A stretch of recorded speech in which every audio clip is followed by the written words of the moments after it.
யோவான் எழுதின சுவிசேஷம் 3ஆம் அதிகாரம். யூதருக்குள்ளே அதிகாரியான நிக்கதேமு என்னப்பட்ட பரிசேயன் ஒருவன் இருந்தான். அவன் ராக்காலத்திலே இயேசுவினிடத்தில் வந்து, ரபி, நீர் தேவனிடத்திலிருந்து வந்த போதகர் என்று அறிந்திருக்கிறோம். ஏனெனில் ஒருவனும் தன்னுடனே தேவன் இராவிட்டால் நீர் செய்கிற இப்படிப்பட்ட அற்புதங்களை செய்ய மாட்டான் என்றான்.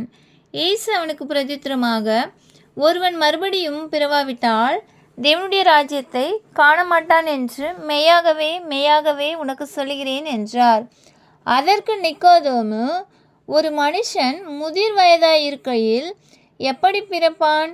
அவன் தன் தாயின் கர்ப்பத்தில் இரண்டாந்தரம் பிரவேசித்து பிறக்கக்கூடுமா என்றான். இயேசு பிரதியுத்தரமாக, ஒருவன் ஜலத்தினாலும் ஆவியினாலும் பிறவாவிட்டால் தேவனுடைய ராஜ்யத்தில் பிரவேசிக்க மாட்டான் என்று மெய்யாகவே மெய்யாகவே உனக்கு சொல்கிறேன். மாம்சத்தினால் பிறப்பது மாம்சமாயிருக்கும், ஆவியினால் பிறப்பது ஆவியாயிருக்கும்.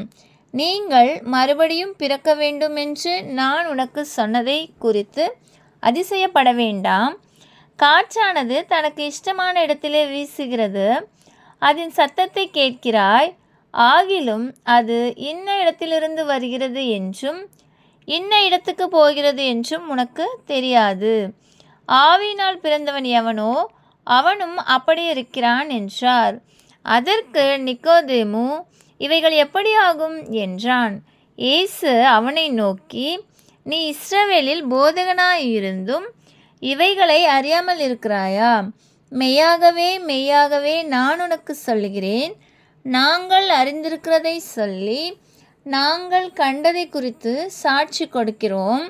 நீங்களோ எங்கள் சாட்சியை ஏற்றுக்கொள்கிறது இல்லை. பூமிக்கு அடுத்த காரியங்களை நான் உனக்கு சொல்லியும் நீங்கள் விசுவாசிக்கவில்லையே. பரம காரியங்களை உங்களுக்கு சொல்வேனானால் எப்படி விசுவாசிப்பீர்கள்? பரலோகத்திலிருந்து இறங்கினவரும் பரலோகத்தில் இருக்கிறவருமான மனுஷகுமாரனே அல்லாமல் பரலோகத்துக்கு ஏறினவன் ஒருவனும் இல்லை. சர்ப்பமானது மோசேயினால் வனாந்தரத்திலே உயர்த்தப்பட்டது போல மனுஷகுமாரனும் தன்னை விசுவாசிக்கிறவன் எவனோ அவன் கெட்டு போகாமல் நித்திய ஜீவனை அடையும்படிக்கு உயர்த்தப்பட வேண்டும். தேவன் தம்முடைய ஒரே பேரான குமாரனை விசுவாசிக்கிறவன் எவனோ அவன் கெட்டு போகாமல் நித்திய ஜீவனை அடையும்படிக்கு அவரை தந்தருளி இவ்வளவாய் உலகத்தில் அன்பு கூர்ந்தார்.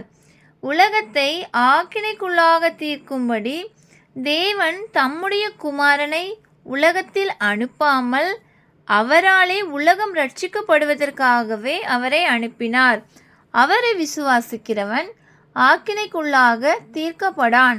விசுவாசியாதவனோ தேவனுடைய ஒரே பேரான குமாரனுடைய நாமத்தில் விசுவாசம் உள்ளவனாயிராதபடியினால் அவன் ஆக்கினை தீர்ப்புக்கு உட்பட்டாயிற்று.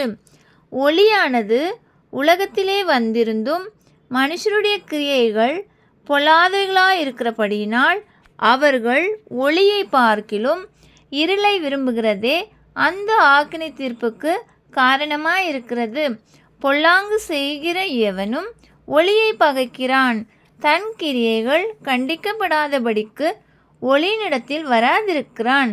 சத்தியத்தின்படி செய்கிறவன் எவனோ தன் கிரியைகள் தேவனுக்குள்ளாய் செய்யப்படுகிறது என்று வெளியாகும்படிக்கு ஒளியினிடத்தில் வருகிறான் என்றார். இவைகளுக்கு பின்பு இயேசுவும் அவருடைய சீஷரும் யூதேயா தேசத்திற்கு வந்தார்கள்.